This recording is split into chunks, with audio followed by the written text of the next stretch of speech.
Mary Vetsera infamously died in a love pact with Crown Prince Rudolf of Austria, but it's what they did to her body after that's truly disgusting.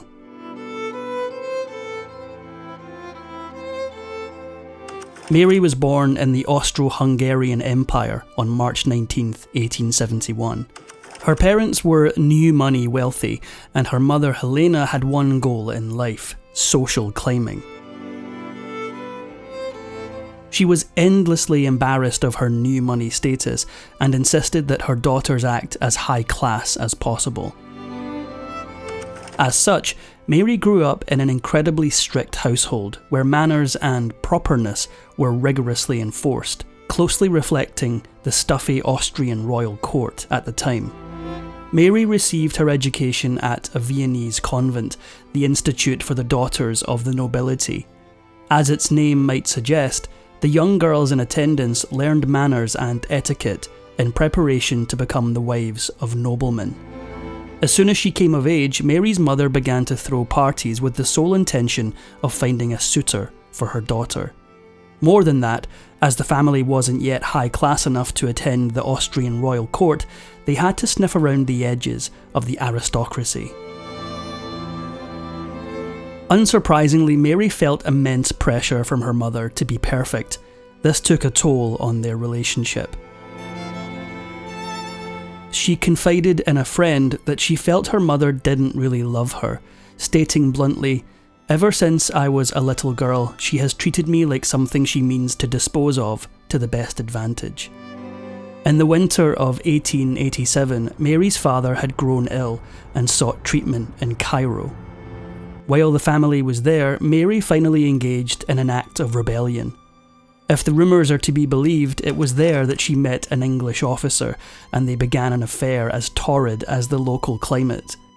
It was one of the rare times Mary pursued a relationship based on her own desires and preferences, but her mother's ambitions would ultimately win out. By 1888, tragedy had visited Mary in twos. First, her father never made it out of Cairo alive, succumbing to the illness that had brought him there. Her affair couldn't survive either. Mary reportedly confided to a friend that the officer's lack of money and prospects doomed their relationship. After all, her mother wanted more for her than that. She would soon get her wish, but as they say, be careful what you wish for. Upon returning from Cairo after her father's passing, Mary re-entered the aristocratic social scene. That's when her life changed forever.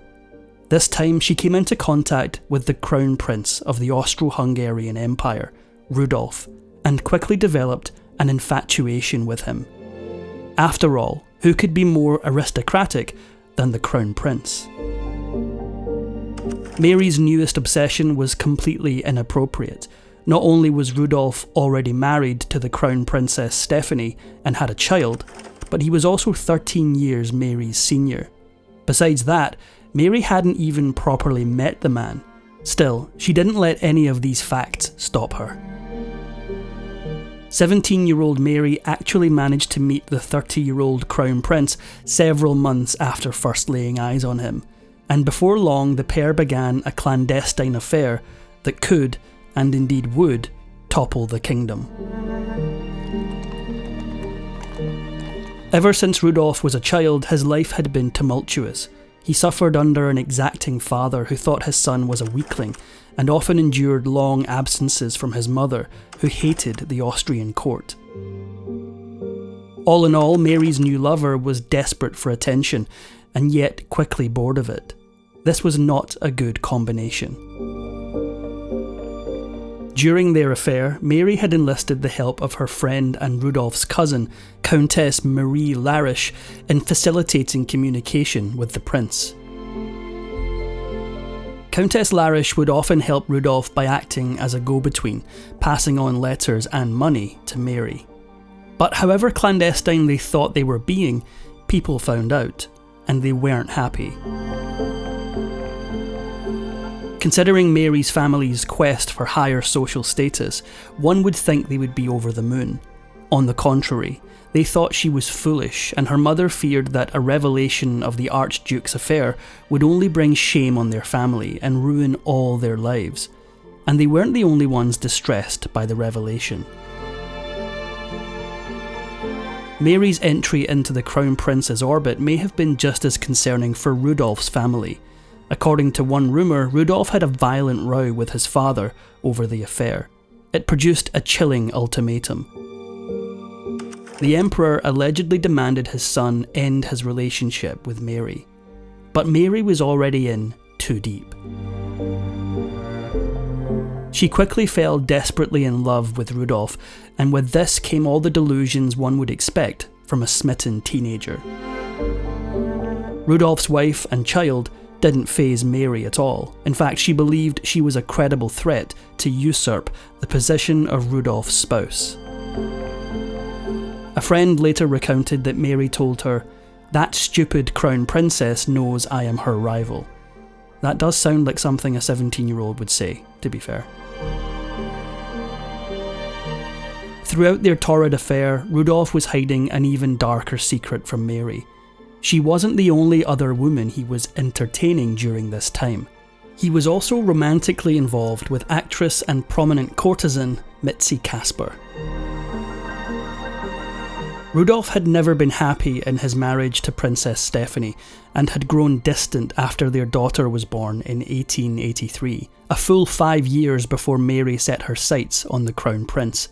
It was then that Rudolph, who had suffered from melancholy since he was young, allegedly began drinking heavily.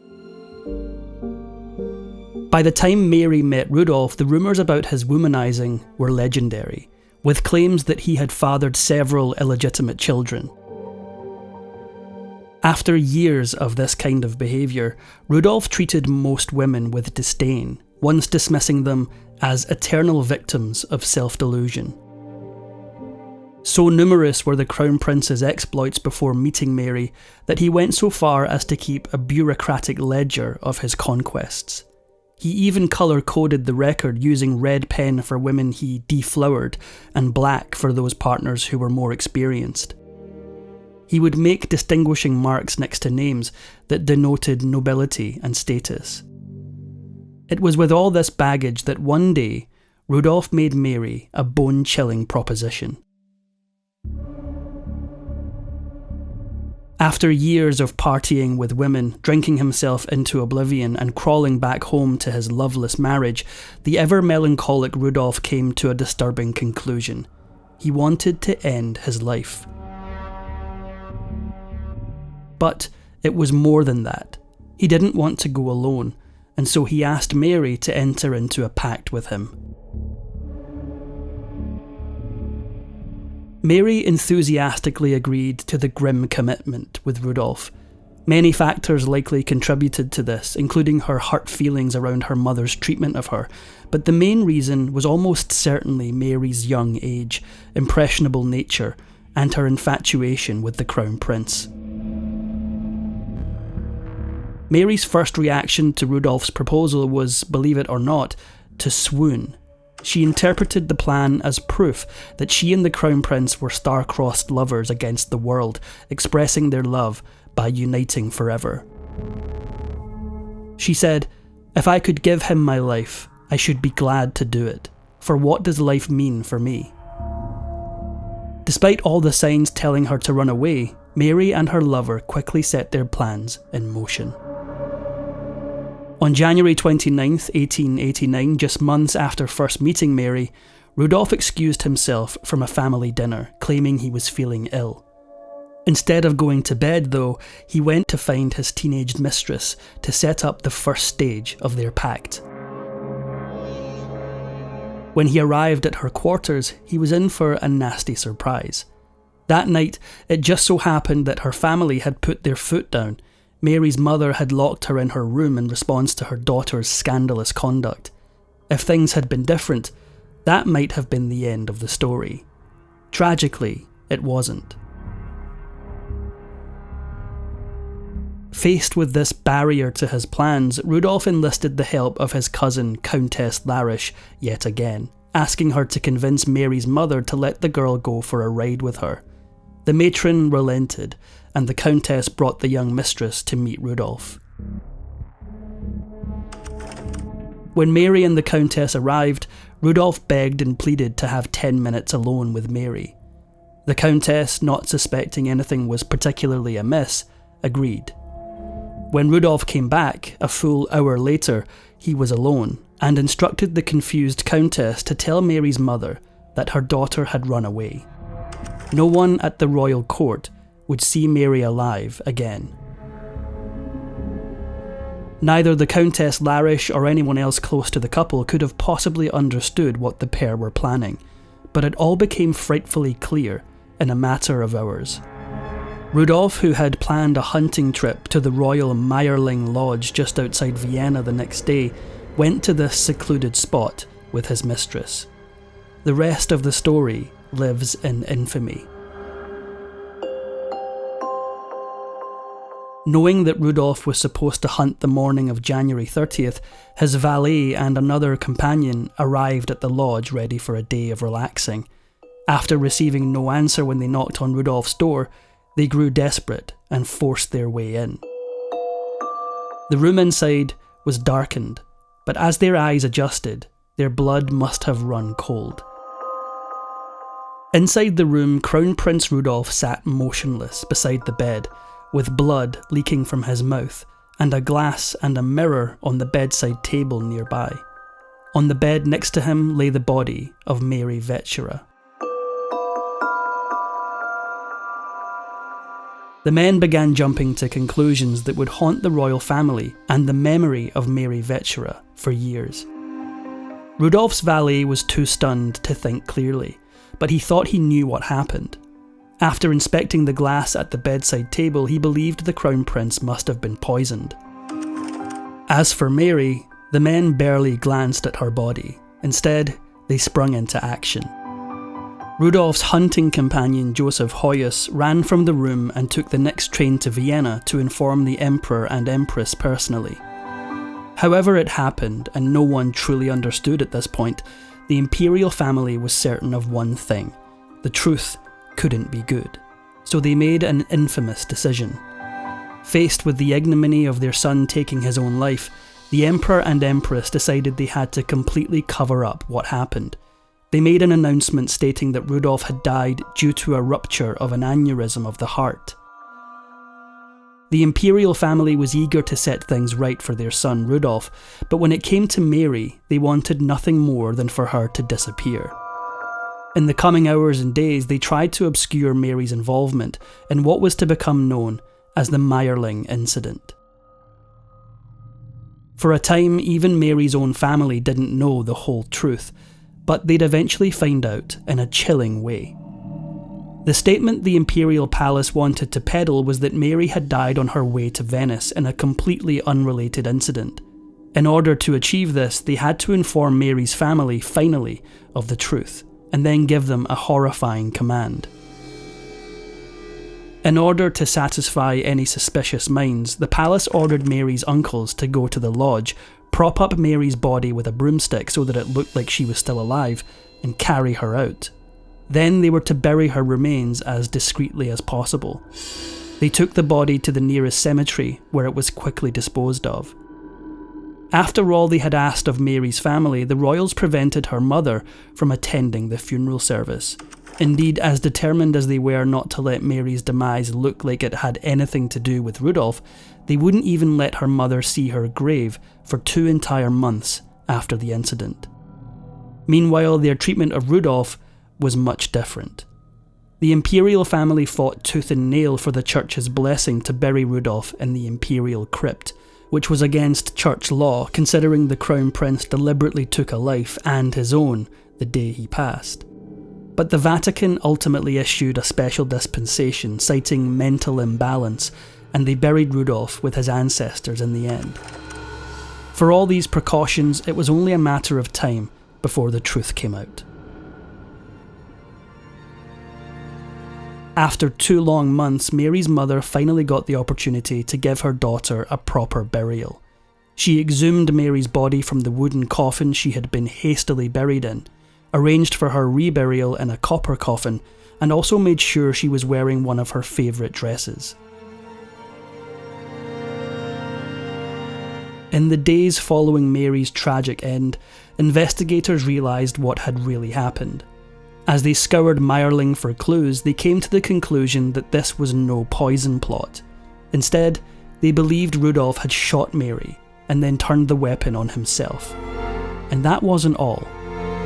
With the Mayerling incident making international news, rumours began swirling about what had happened, and no one was satisfied with the heart aneurysm cover-up. Eventually, people came to know that Mary had been involved in the tragedy and that Rudolf shot her. Then the authorities, likely with pressure from the Emperor, closed the case. History, however, wouldn't leave the matter alone. Mary's involvement in the demise of a crown prince cemented her place in history. Following Rudolf's passing, there was a crisis of succession in the Habsburg dynasty, and eventually Archduke Franz Ferdinand became the heir presumptive, until his infamous assassination triggered World War I. Had Mary not agreed to Rudolf's pact, who knows how differently history may have unfolded. For decades, Mary's story lay rotting with her body. Then, after World War II, this changed. In 1955, a group of monks were repairing Mary's grave after it had been destroyed during the war, and they decided to inspect the coffin. Inside, they found a skeleton, as expected. Only there was one thing missing. The monks couldn't find any bullet hole in the skull, unravelling the mystery once more. In 1959, one of Mary's ancestors, Gerd Haller, followed up on the monks' claims and also concluded that there was no bullet hole in the skull. Her skull did show signs of trauma, though this could have happened in the intervening years since her death. Missing this crucial bullet hole, Haller posited a jaw-dropping theory. He suggested that Mary was pregnant at the time of the incident, and that her death was the result of her trying to end the pregnancy. Still, this likely isn't true. There are letters where Mary admits Rudolf took her virginity just 2 weeks before the incident, meaning if she was pregnant, she couldn't have possibly known. Even so, that missing bullet hole still puzzles many experts. Multiple theories now exist to explain it or explain it away, none of them convincing enough to get the final say. And there was one final twist.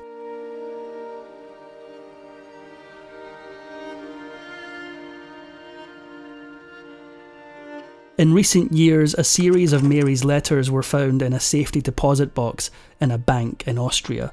The correspondence turned out to be farewell letters she wrote just prior to the Mayerling incident, and their words were haunting.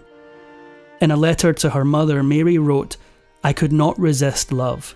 I am happier in death than life."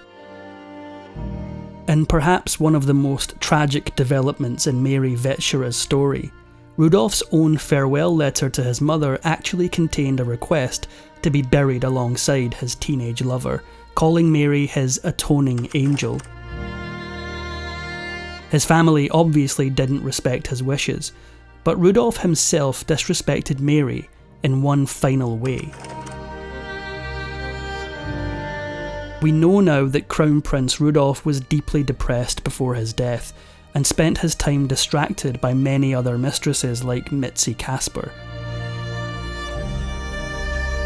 But perhaps the cruelest truth is that Rudolf had actually asked Mitzi Casper to die with him first, only to have her refuse.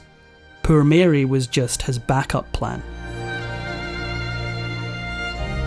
As for why this senseless tragedy happened, well, for Rudolf, it may not have been that senseless.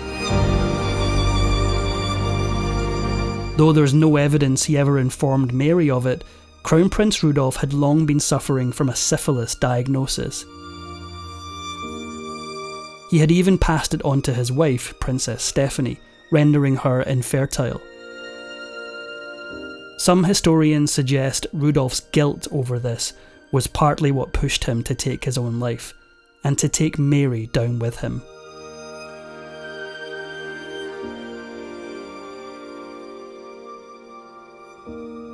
If you enjoyed this video, please give it a like and subscribe for more videos.